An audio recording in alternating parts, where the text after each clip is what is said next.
Welcome to Spotlight. I'm Liz Wade. And I'm Bruce Cullen.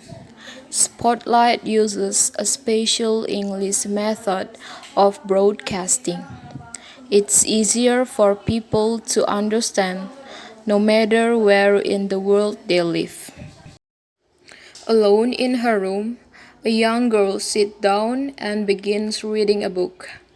The book is a very famous one.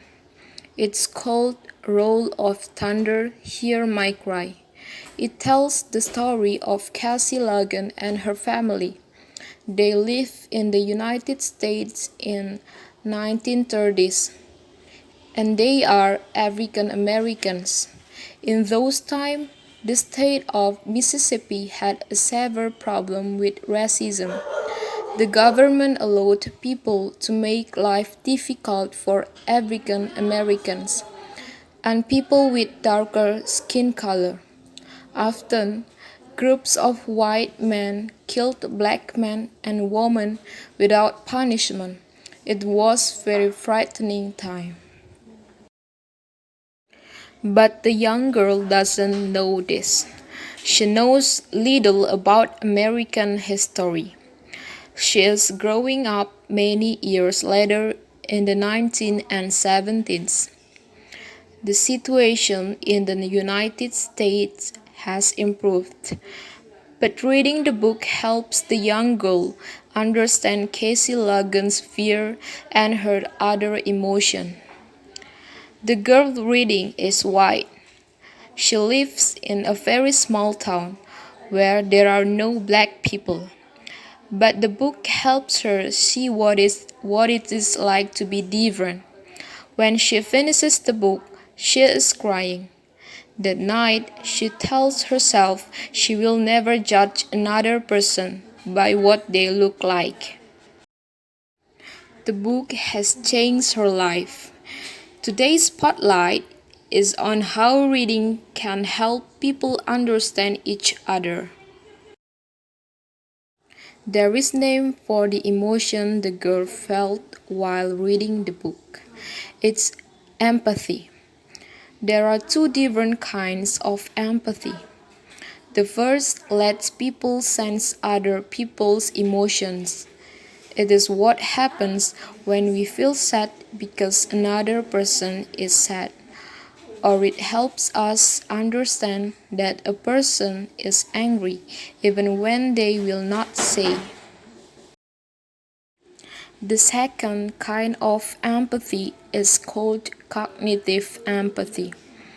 This is what happens when a person reads a book. Cognitive empathy happens when a person tries to identify and understand another person's emotions.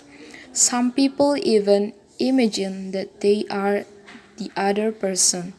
There is even an old English idiom for cognitive empathy. Taking a walk in another person's shoes. It means to imagine that you have lived their life. Scientists do not yet know exactly what happens in a person's brain when they feel empathy. It is a very complex process, but scientists have observed it happening. They believe empathy involves a brain cell called a mirror neuron. These cells work when we observe other people. Mirror neurons send messages through the brain. This is called firing. When these cells fire, they help us to identify emotions we see. But the same kind of cell also fires when we have that emotion. So, when we are sad, a mirror cell will fire. But when we see someone who is sad, that same cell fires. We can understand an emotion, and through mirror neurons, we feel that emotion ourselves. Empathy is very important in society. Without empathy, we would not help each other. we would not care for each other. As a feeling, empathy makes us want to help. It makes us want the world to be a better place. Barack Obama is the former president of the United States. In 2006, he made a speech to the graduates of Northwestern University.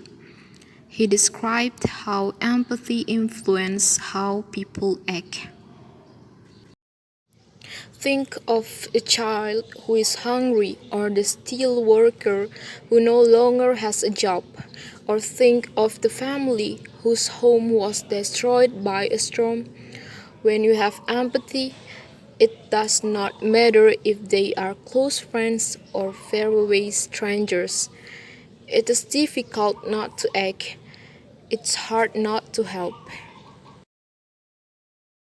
Most people have empathetic feelings, but people can train themselves to be more empathetic. However, this takes work. Meeting people who are different than we are is one way to gain empathy. But distance often divides people, so it's difficult for people to understand each other when they never meet. Reading may be a solution for this. The girl who read Roll of Thunder, Hear My Cry didn't know any African Americans, but the book helped her understand the life of a person who was. Casey Logan was not a real person, but her situation was real, and the girl understood Casey's feelings. From the book, the girl learned a little of what it was to be African American. She felt like she could understand. David Cade is a psychologist. He studies the science of how people behave. Cade works at the New School for Social Research in New York in 2012. He helped show that reading increases empathy. In a test, he made people read different kinds of books. Some of these books were literally fiction or complex invented stories. The stories made people think about the emotion of the characters in them. After reading these literary fiction books, the people were better able to understand what other people were thinking, and they could more easily identify emotions. Kate Outley is another psychologist. He also studies how reading connects to empathy. He tells the Washington Post newspaper, "When we read about other people, we can imagine that we are in their position. We can imagine what it's like being that person. That lets us better understand people and to work together better." Many studies say that the effect of reading on empathy only works for complex fictional or invented stories. That is because this kind of writing concentrates on a character's thoughts and feelings. This helps the reader to feel like they are inside the character's head and thoughts. This produces the effect that leads to empathy.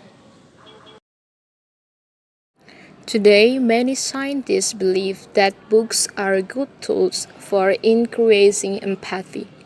But for readers and many writers, this is not a new discovery. Together, they have made and explored new worlds and places. They have looked at how different people think and live. Stories have taken them places they may have never gone before. Have you ever read a book that changed you? How did it make you feel? Tell us about your experiences. You can leave a comment on our website or email us at radio@radioenglish.net. You can also comment on our Facebook page. Just search for Spotlight Radio. The writer of this program was Dan Chrisman. The producer was Michio Ozaki. The voices you heard were from the United States and the United Kingdom. All quotes were adapted for this program and voiced by Spotlight. You can listen to this program again and read it on the internet at www.radioenglish.net. This program is called Reading and Understanding.